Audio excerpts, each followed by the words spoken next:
کے لیے ہیں جس کے لیے زمین و آسمان کی ساری چیزیں ہیں، اور وہ جاننے والا اور تجربہ کار ہے۔ میں گواہی دیتا ہوں کہ اللہ کے سوا کوئی معبود نہیں، وہ بڑا اور بلند و بالا ہے، اور میں گواہی دیتا ہوں کہ ہمارے سردار محمد صلی اللہ علیہ وسلم اس کے بندے اور اس کے رسول ہیں، جو ڈرانے والے تھے اور روشن چراغ تھے۔ اللہ سے ان پر اور ان کے آل و اصحاب پر درود و سلام نازل فرما۔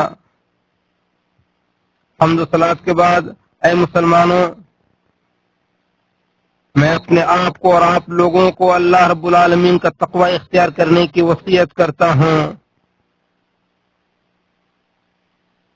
ہمارا رب اللہ سبحانہ و تعالی اپنے تقوی کی وصیت کرتے ہوئے قرآن مجید کے اندر 3 جگہ پہ ہمیں اپنا تقوی اختیار کرنے کی نصیحت کی ہے، اور چونکہ یہ اوامر و نواہی کے باب میں سے ہے، اس لیے اللہ سبحانہ و تعالی کا تقوی اختیار کریں اور اس سے ڈریں تاکہ تم کامیاب ہو جاؤ اور سعادت مند ہو جاؤ۔ اے مسلمانوں، سلامتی اور نجات کا اصول و ضابطہ یہ ہے کہ زبان کو برائی، گناہ، جھوٹ اور بہتان سے محفوظ رکھا جائے۔ ارشاد باری تعالی ہے، جب بھی کوئی لفظ اس کی زبان سے نکلتا ہے تو اسے محفوظ کرنے کے لیے ایک مستعد نگراں موجود ہوتا ہے۔ اور نبی صلی اللہ علیہ وسلم کا فرمان ہے کہ جو شخص اللہ پر اور آخرت کے دن پر ایمان رکھتا ہو، اسے چاہیے کہ اچھی بات کہے یا پھر چپ رہے۔ اس حدیث کی صحت متفق علیہ ہے۔ اور نبی صلی اللہ علیہ وسلم نے ہمیں ایک سلامتی کے قاعدے کی وصیت کرتے ہوئے فرمایا ہے کہ جو شخص مجھے اپنے دونوں داڑھوں کے درمیان والی چیز یعنی زبان کی اور دونوں پیر کے درمیان والی چیز یعنی شرمگاہ کی حفاظت کی ضمانت دے دے تو میں اسے جنت کی ضمانت دیتا ہوں۔ اسے بخاری نے روایت کیا ہے۔ اہل علم فرماتے ہیں کہ انسان کے لیے مناسب نہیں ہے کہ وہ کوئی بات کرے الا یہ کہ وہ بات اچھی ہو، اور اچھی بات وہ ہوتی ہے جس کی مصلحت ظاہر ہو، اور اگر کسی بات کی مصلحت میں شک ہو تو اسے چپ رہنا چاہیے۔ نبی صلی اللہ علیہ وسلم کا فرمان ہے کہ بسا اوقات انسان بغیر سوچے سمجھے کوئی ایسی بات کہہ دیتا ہے جس کی وجہ سے اسے جہنم میں مشرق و مغرب کے درمیان کی دوری سے بھی زیادہ دوری پر پھینک دیا جاتا ہے۔ بخاری و مسلم۔ اور بخاری کی روایت میں ہے کہ نبی صلی اللہ علیہ وسلم نے فرمایا کہ بسا اوقات انسان اللہ تعالیٰ کی ناراضگی والی بات کہہ دیتا ہے جسے وہ کوئی اہمیت نہیں دیتا، لیکن اس کی وجہ سے وہ جہنم میں ڈال دیا جاتا ہے۔ اللہ کے بندو، جان لو کہ سب سے زیادہ مہلک اور قبیح جرم غیبت ہے۔ اور غیبت یہ ہے کہ ایک انسان اپنے مسلمان بھائی کی غیر موجودگی میں کوئی ایسی بات کہے جسے وہ ناپسند کرتا ہو، یعنی مسلمان اپنے بھائی کی غیر موجودگی میں کوئی ایسی بات کہے جسے وہ ناپسند کرتا ہو، ہاں اس کے جسم، دین، دنیا، شکل و صورت، اخلاق، مال و اولاد یا اس کے والدین کسی کے بھی بارے میں ہو۔ غیبت چاہے زبانی ہو یا تحریری یا رمز و کنایے کی شکل میں ہو، تمام صورتوں میں اس کی حرمت برابر ہے۔ ارشاد باری تعالی ہے، اللہ تعالی نے اپنے بندوں کو اس بری خصلت سے بچنے کی تاکید کرتے ہوئے فرمایا، اور نہ ہی تم میں سے کوئی کسی دوسرے کی غیبت کرے۔ اور نبی صلی اللہ علیہ وسلم نے اس حدیث کی تفسیر کرتے ہوئے فرمایا، کیا تمہیں معلوم ہے کہ غیبت کیا ہے؟ صحابہ کرام نے عرض کیا کہ اللہ اور اس کے رسول صلی اللہ علیہ وسلم زیادہ بہتر جانتے ہیں۔ تو آپ نے فرمایا کہ تم اپنے بھائی کا ذکر اس انداز سے کرو جسے وہ پسند نہیں کرتا۔ لوگوں نے عرض کیا کہ میں جو بات کہوں اگر وہ چیز میرے بھائی کے اندر پائی جائے تو آپ کا کیا خیال ہے؟ تو آپ صلی اللہ علیہ وسلم نے فرمایا، اگر وہ چیز اس کے اندر پائی جائے تبھی تو وہ غیبت ہے، اور اگر وہ چیز اس کے اندر نہ پائی جائے تب تو تم نے اس پر بہتان لگایا۔ اسے مسلم نے روایت کیا ہے۔ اس لیے اے مسلمانوں، اللہ سے ڈرو اور یہ بات ذہن میں رکھو کہ اسلام میں ایک مسلمان کی عزت و آبرو کی حفاظت کی گئی ہے، لہذا کسی کی غیر موجودگی میں اس انداز سے اس کا تذکرہ نہ کرو جس سے اس کی برائی اور عیب جوئی ہو اور جسے وہ پسند نہ کرتا ہو۔ نبی صلی اللہ علیہ وسلم نے حجۃ الوداع کے موقع پر فرمایا کہ یقیناً تمہارا خون، تمہارا مال اور تمہاری عزت و آبرو تمہارے لیے محترم اور حرام ہے، جس طرح آج کا یہ دن اس شہر میں اور اس مہینے میں تمہارے لیے محترم اور حرام ہے۔ بخاری و مسلم۔ اے وہ انسان جو دوسروں کی عزت و آبرو پر اپنی زبان کو بے لگام چھوڑ دیتے ہو، نبی صلی اللہ علیہ وسلم کی اس وعید پر اس وعید پر غور کرو جو آپ صلی اللہ علیہ وسلم نے حضرت عائشہ کو سنایا تھا، حالانکہ وہ آپ کی محبوب ترین بیوی تھی اور بھی محبوب ترین دوست کی بیٹی تھی۔ حضرت عائشہ فرماتی ہیں کہ میں نے نبی صلی اللہ علیہ وسلم نے کہا کہ صفیہ یعنی ام المومنین صفیہ بنت حوی کا ایسا اور ویسا ہونا ہی آپ کے لیے کافی ہے، اور بعض راویوں نے وضاحت کرتے ہوئے کہا کہ حضرت عائشہ نے ان کے پست قد ہونے پر تنقید کی تھی، تو نبی صلی اللہ علیہ وسلم نے فرمایا کہ تم نے ایسی خطرناک بات کہی ہے کہ اگر اسے سمندر میں ملا دیا جائے تو پورے سمندر کو گدلا کر دے۔ حضرت عائشہ فرماتے ہیں کہ میں نے ایک مرتبہ آپ کے سامنے ایک انسان کی نقالی کی تو آپ صلی اللہ علیہ وسلم نے فرمایا مجھے کسی انسان کی نقالی کرنا پسند نہیں ہے اگرچہ مجھے اتنی ساری دولت مل جائے۔ اس حدیث کو ترمذی نے روایت کیا ہے اور حسن صحیح کہا ہے۔ امام نووی رحمہ اللہ فرماتے ہیں کہ یہ حدیث غیبت کے سلسلے میں سب سے زیادہ ڈرانے والی ہے۔ مجھے کسی ایسی حدیث کا علم نہیں ہے جس میں اس سے زیادہ غیبت کی مذمت بیان کی گئی ہو۔ اللہ کے بندو، غیبت ہلاکت کا موجب ہے اور غیبت کرنے والے کو دردناک عذاب کی وعید سنائی گئی ہے۔ ارشاد باری تعالی ہے، اور جو لوگ مومن مردوں اور مومن عورتوں کو بلا وجہ تکلیف دیتے ہیں انہوں نے بڑے بہتان اور کھلے گناہ کا وبال اپنے آپ پر لے لیا ہے۔ نبی صلی اللہ علیہ وسلم نے فرمایا کہ معراج کی رات میرا گزر ایسے لوگوں کے سامنے سے ہوا جن کے ناخن تانبے کے تھے اور وہ ان سے اپنا چہرہ اور سینہ نوچ رہے تھے۔ تو میں نے پوچھا کہ یہ کون لوگ ہیں اے جبریل؟ تو انہوں نے جواب دیا کہ یہ وہ لوگ ہیں جو دنیا میں لوگوں کا گوشت کھایا کرتے تھے اور ان کی عزت و آبرو پر حملے کیا کرتے تھے۔ اسے ابو داؤد نے روایت کیا ہے اور ابن حجر وغیرہ نے حسن کہا ہے اور ابن مفلح نے کہا ہے کہ اس کی سند صحیح ہے۔ اے مسلمانوں، ایک مسلمان پر یہ بھی حرام ہے کہ وہ اپنے سامنے کسی کو غیبت کرنے کی اجازت دے، کیونکہ بعض لوگ اپنی زبان کو تو غیبت کرنے سے روکے رکھتے ہیں لیکن اپنے سامنے دوسروں کو غیبت کرنے کی اجازت دے دیتے ہیں اور ایسا کرنا حرام ہے۔ اسی طرح غیبت کو سننا یا غیبت کی ہمت افزائی کرنا بھی حرام ہے، بلکہ اس پر واجب ہے بلکہ اس شخص پر واجب ہے کہ وہ شرعی اصول و ضوابط کی روشنی میں غیبت کرنے والے شخص پر نکیر کرے۔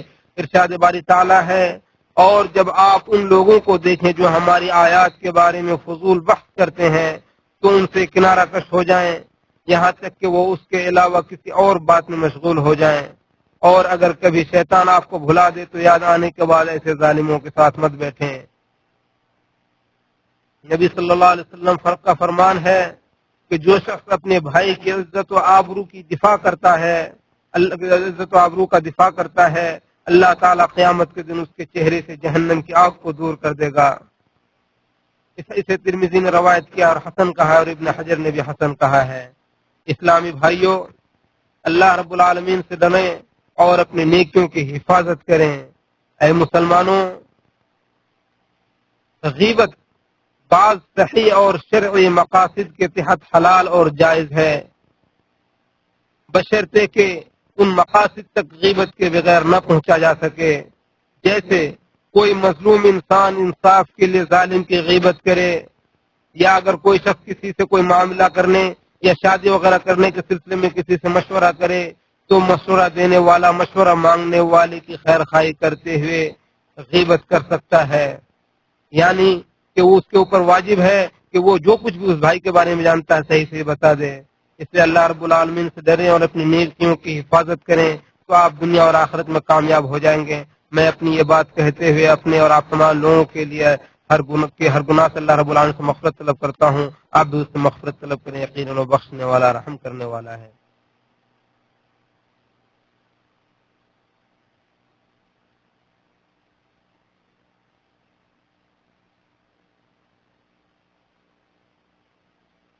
تمام تعریفیں اللہ رب العالمین کے لیے ہیں، اور میں گواہی دیتا ہوں کہ اللہ کے سوا کوئی معبود نہیں، وہ اکیلا ہے، اس کا کوئی شریک نہیں، وہ صالحین کا ولی اور نیکوکاروں کا دوست ہے۔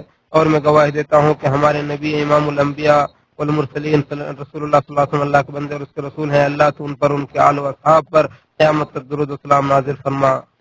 اے مسلمان بھائی،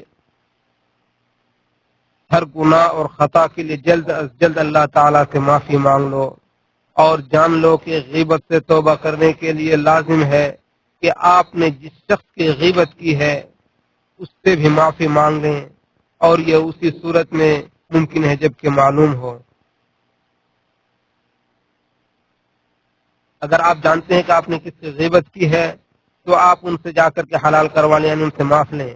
لیکن اگر آپ کو نہ معلوم ہو یا معلوم تو ہو لیکن جس کی غیبت ہوئی ہے اگر اس سے معافی مانگی جائے تو فتنہ و فساد کا خطرہ ہو، تو آپ اس کے لیے مغفرت طلب کریں، اس کے لیے دعا کریں، اور اس کی جن خوبیوں اور اچھائیوں کا آپ کو علم ہو ان کا تذکرہ ان مجالس میں کریں جن میں آپ نے اس کی غیبت کی ہے۔ اور یہی اکثر اہل علم کا موقف ہے، اور یہی شیخ الاسلام امام ابن تیمیہ رحمہ اللہ اور ان کے شاگرد امام ابن قیم رحمہ اللہ کا بھی موقف ہے۔ اور اللہ تعالیٰ کو توبہ کے سلسلے میں جس کی صدق نیت اور اخلاص کے بارے میں معلوم ہو جائے تو وہ اپنے فضل و کرم سے اس کے لیے توبہ کے اسباب پیدا فرما دیتا ہے۔ اے مسلمانوں، اللہ تعالیٰ کے نزدیک سب سے عظیم ترین عمل یہ ہے کہ نبی صلی اللہ علیہ وسلم پر بکثرت درود و سلام پڑھا جائے۔ ہر وقت ہر لمحہ پر درود و سلام پڑھا جائے۔ اے اللہ تو ہمارے نبی محمد صلی اللہ علیہ وسلم پر درود و سلام نازل فرما۔ اے اللہ آپ نبی صلی اللہ علیہ وسلم کے آل و صحابہ کرام سے راضی ہو جا، اور جو قیامت تک ان کی اتباع کرنے والے تو ان سے بھی راضی ہو جا۔ اے اللہ تو اسلام اور مسلمانوں کو غلبہ عطا فرما، اور شرک اور مشرکوں کو ذلیل و رسوا فرما۔ اے اللہ جو اسلام اور مسلمانوں کے ساتھ برائی کا ارادہ کرے تو انہیں اپنے آپ میں مشغول کر دے، اور ان کی تدبیر کو ان کی ہلاکت کا ذریعہ بنا دے۔ اے اللہ تو مسلم ممالک کو ہر قسم کی برائیوں سے محفوظ فرما۔ اے اللہ جو بھی مسلم ممالک کے ساتھ برائی کا ارادہ کرے، اے اللہ تو ان کے لیے کافی ہو جا۔ اے اللہ تو ان کی تدبیر اور ان کی مکاری کو خود ان کی تباہی و بربادی کا ذریعہ بنا دے۔ اے اللہ ہمارے اگلے پچھلے، ہماری ظاہری و باطنی اور سبھی گناہوں کو بخش دے۔ اے اللہ تو ہمارے تمام گناہوں کو بخش دے، پہلے اگلے پچھلے ظاہری و باطنی تمام گناہوں کو بخش دے۔ اے اللہ تو ہمیں دنیا میں بھلائی عطا فرما اور آخرت میں بھلائی عطا فرما، اور ہمیں جہنم کے عذاب سے محفوظ فرما۔ اے اللہ ہم تجھ سے آفت کی تکلیف سے اور برے خاتمے سے اور دشمن کے ہنسنے سے محفوظ سے پناہ چاہتے ہیں۔ اے اللہ ہم تجھ سے نعمتوں کے زائل ہونے سے، تیری عافیت کے پھر جانے سے، اور تیری اچانک کی پکڑ سے، اور تیری ہر قسم کی ناراضگی سے پناہ چاہتے ہیں۔ اے اللہ تو ہمارے حکمراں کو اپنی پسندیدہ کام کی توفیق عطا فرما۔ اے اللہ تو ان کو اور ان کے نائب کو اپنی پسندیدہ کام کرنے کی توفیق عطا فرما۔ اے اللہ تو ان دونوں کے ذریعے اسلام کی مدد فرما۔ اے زندہ و جاوید ذات، اے اللہ تو تمام مسلمانوں کو حق اور تقوی پر متحد فرما۔ اے اللہ تو مسلمانوں پر نیک اور اچھا حکمراں مسلط فرما، اور برے حکمراں کو ان سے دور فرما۔ اے اللہ تو ہمارے اور تمام مسلمانوں کی پریشانیوں کو دور فرما، اور مسلمانوں کی پریشانیوں کو دور فرما۔ اے اللہ تو ہمارے اور تمام مسلمانوں کے بیماروں کو شفا عطا فرما۔ اے زندہ و جاوید ذات، اے ذوالجلال والاکرام، اے اللہ، اے بے نیاز، اے قابل تعریف، اے اللہ تو ہم پر بارش نازل فرما اور تمام مسلم ممالک پر بارش نازل فرما۔ اے اللہ تو ہم پر اور ہمارے ملک میں اور تمام مسلم ممالک میں بارش نازل فرما۔ اے اللہ تو ہمیں نفع بخش ہم پر نفع بخش بارش نازل فرما۔ اے اللہ تو ہمیں بارش نازل فرما۔ اے اللہ تو بارش نازل فرما۔ اے اللہ ہماری کرتوتوں پر تو ہمارا مواخذہ نہ فرما۔ اے اللہ یقیناً تو بے نیاز ہے، تو قابل تعریف ہے۔ اے اللہ تو ہمیں نفع بخش بارش سے ہم پر سخاوت فرما۔ اے اللہ تو مفید اور نفع بخش بارش سے ہم پر سخاوت فرما۔ اے اللہ تو ہم پر بارش نازل فرما۔ اے اللہ تو ہم پر بارش نازل فرما۔ اے اللہ تو ہم پر بارش نازل فرما۔ اللہ کے بندو، اللہ تعالیٰ کو بہت زیادہ یاد کرو اور صبح و شام اس کی تسبیح بیان کرو۔